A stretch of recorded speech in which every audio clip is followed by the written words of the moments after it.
morning everyone, it's Yvonne here from the Aussie Goddess to do your What's Cracking reading for, sorry I've moved my desk around, I threw myself out there, I was looking for something that was on the other side, I do that. Wednesday the 9th of September. There were some sort of strange comments on YouTube yesterday, so perhaps you need to be a little bit sort of thoughtful before you post something. Generally, I don't listen to negativity. There's no room for it in my life. So, you know, if you put negative comments up, I'm going to remove them. If I block you, you might not even know you're blocked. You'll keep posting without knowing it. That's what YouTube does. So just have a little bit of thought to the fact that the readers are primarily here to give you a free service. And that's what we love to do, and we're doing our best to bring you what we do. You're right up there with the people who post porn all the time, for me. So if you're not going to be a little bit grateful, out you go. All right. So if you are interested in having a personal reading with me, gifting or donating to the channel, everything is in the box below. For those of you who've joined my coaching program, some of you are nearly out the other side now, which is pretty awesome. I'm still running the 6 weeks program at very reduced rates, just to give you a kickstart. So if you're interested in that, just flick me an email. I now go live on YouTube every Wednesday at 12 p.m. Australian Eastern Standard Time and Friday on Instagram at 9 a.m. Australian Eastern Standard Time. And I'm going to do a Facebook live card pulls once a month on my Facebook page. So if you're interested in joining me on Facebook, this Sunday, the 13th, I'll be on from about 10 a.m. I usually only stay on for an hour. I do as many free readings as I can in that time. So if you're interested, whip over and join me there. The Aussie Goddess. I think everything I've got's called the Aussie Goddess, so generally if you look that up you will come across me. We'll see. If you have any trouble, just let me know. All right, I'm going to use the Celtic Tarot for your reading. I had a couple of new decks come recently and they've just sort of taken over as being my favourites, you know me. I always have favourites. But let's see how we go with these. I think I got everything.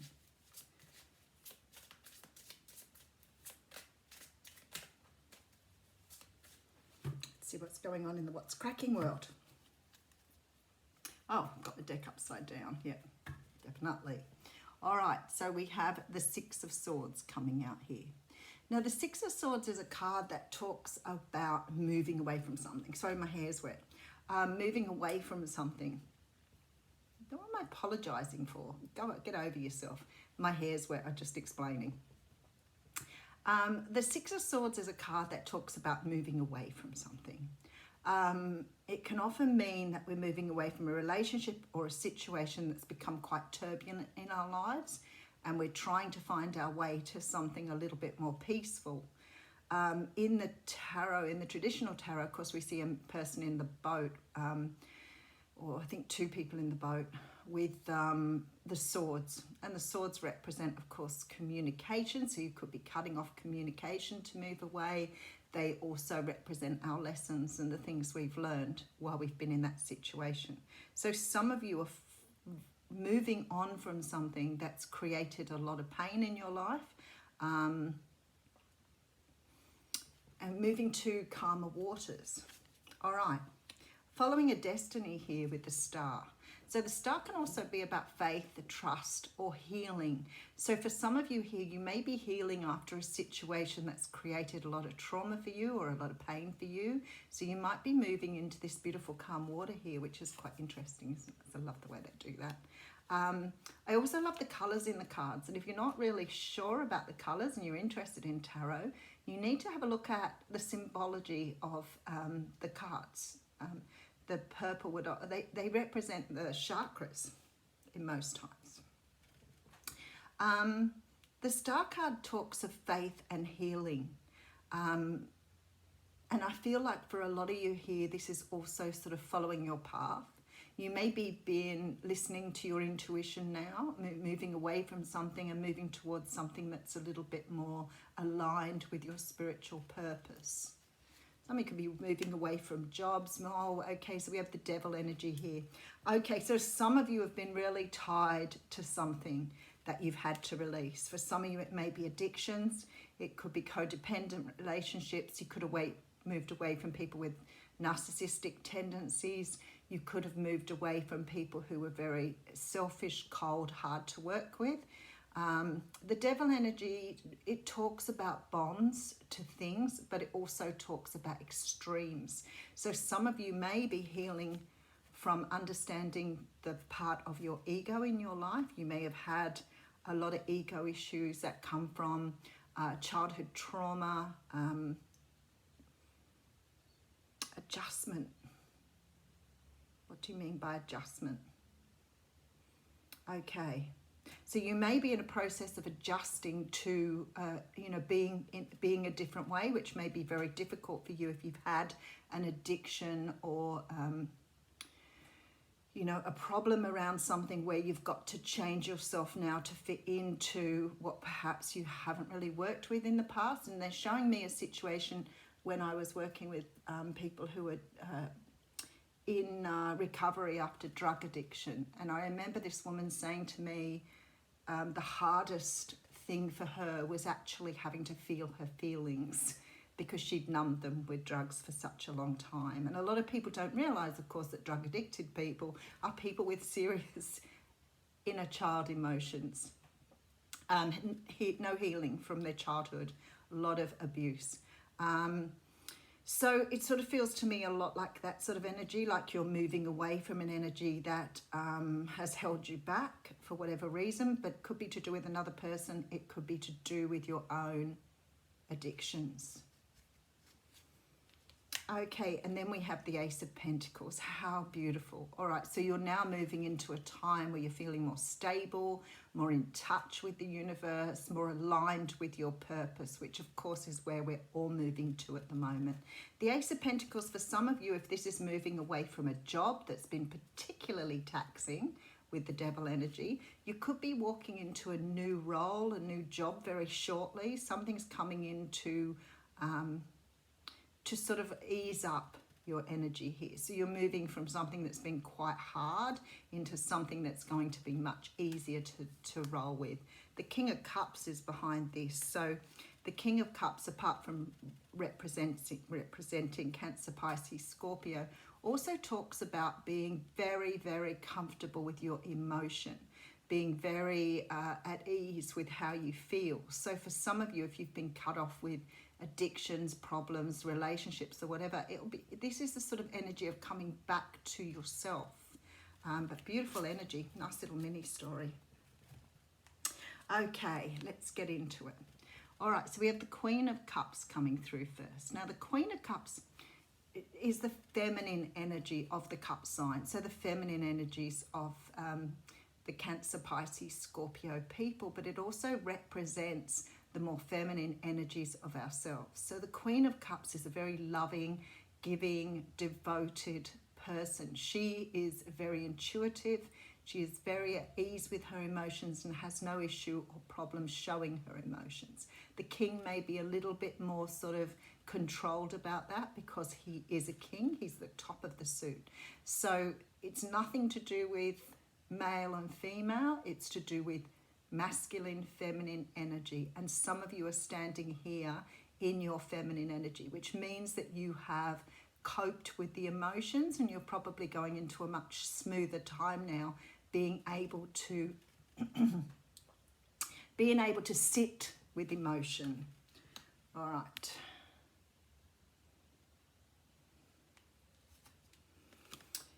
Okie dokie. So we have the Lovers card coming through here.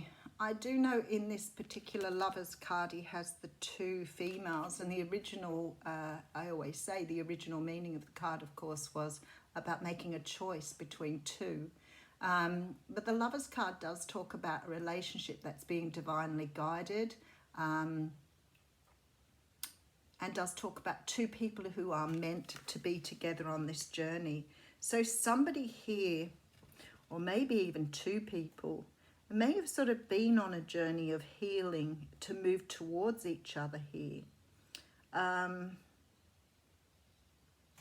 Let's keep going.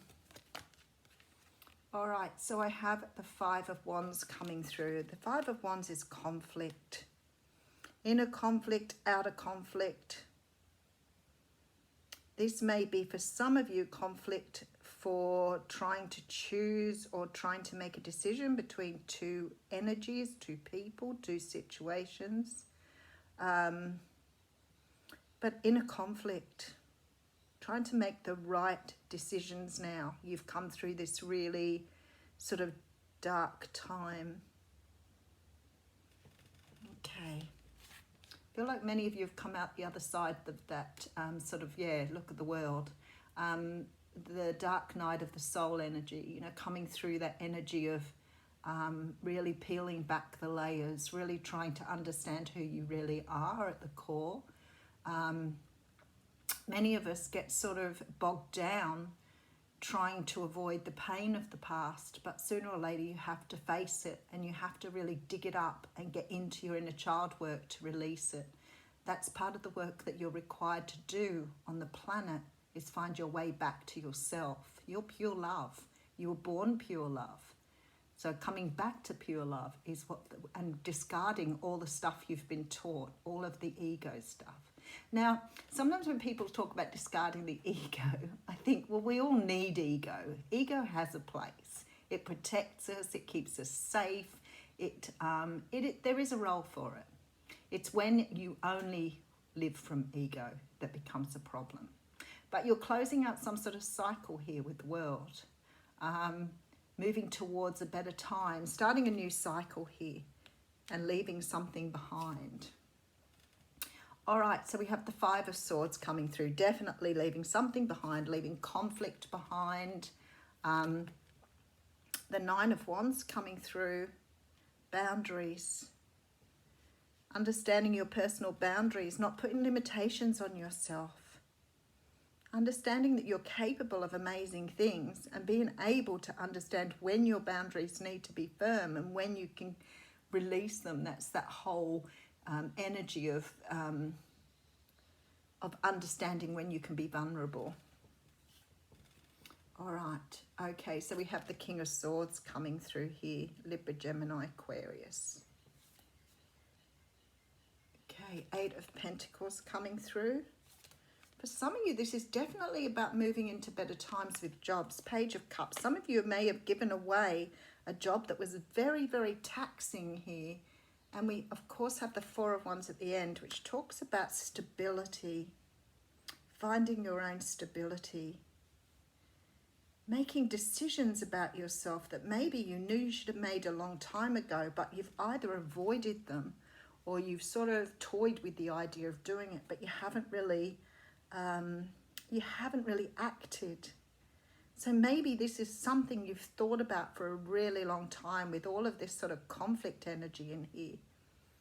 You know, doing the should I, shouldn't I, do I, don't I, that sort of energy. But deciding to walk away here, taking on the energy of the King of Swords, removing things in your life that no longer serve you. There's some sort of offer coming in for you. Now, whether this is work or whether this is a love interest or an opportunity, perhaps for some of you, to really embrace what you were meant to do or embrace your inner self. But there's an opportunity coming to you here that's going to allow you to understand your own stability. You know, I hear a lot of people all the time sort of talking about relationships, and I think relationships are incredibly important.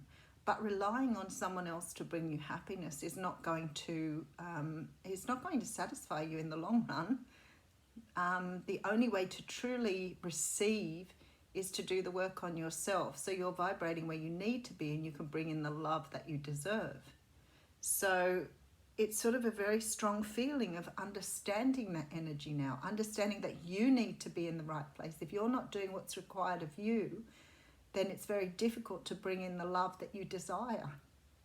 And I see a lot of you doing that here now. Energies within this reading sort of talk to me about things going in a really good direction now, after dealing with a lot of inner conflict, outer conflict. So keep it up. Whatever you're doing here, keep it up. And if you haven't started that work, get going. It will certainly improve your life in a very big way. All right.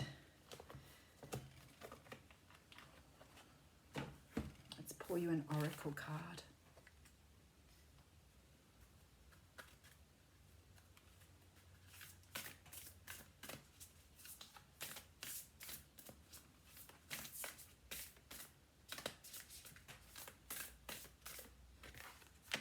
Okay, oh, that's beautiful. All right, you have the card of practice compassion, which is card number 15. And you know, I hear people all the time saying things to me, but I really like to help other people, and I like to do this for others, and I like to do this. And I think, do you do that for yourself? Because that's where it really begins. And are you being really altruistic if you're not offering yourself the same compassion that you offer to others? This is seeing things from a fresh perspective. Everyone benefits when we try to look at things from someone else's viewpoint. Walking in someone else's shoes can bring us to a tender understanding that may change how we are feeling now. Love and compassion always brings positive outcomes. There are so many worthy ways to practice compassion. Volunteer your time at a nursing home or help at a homeless shelter. Donations of clothing or food are always appreciated by those in need. If you feel like you're going to sneeze, if you feel so inclined or looking for inspiration, read up about individuals who dedicated their life to compassionate works. There are so many biographies of great philanthropists such as Mother Teresa, Mahatma Gandhi, and Tenzin Gyatso, the 14th Dalai Lama of Tibet. So maybe this is a time now where you have done this work and now you can genuinely offer others that compassion. So if you've been through this and you've understood what sort of journeys people have, it makes you much more open to give love in a very real way. I'll leave you with that. Thank you.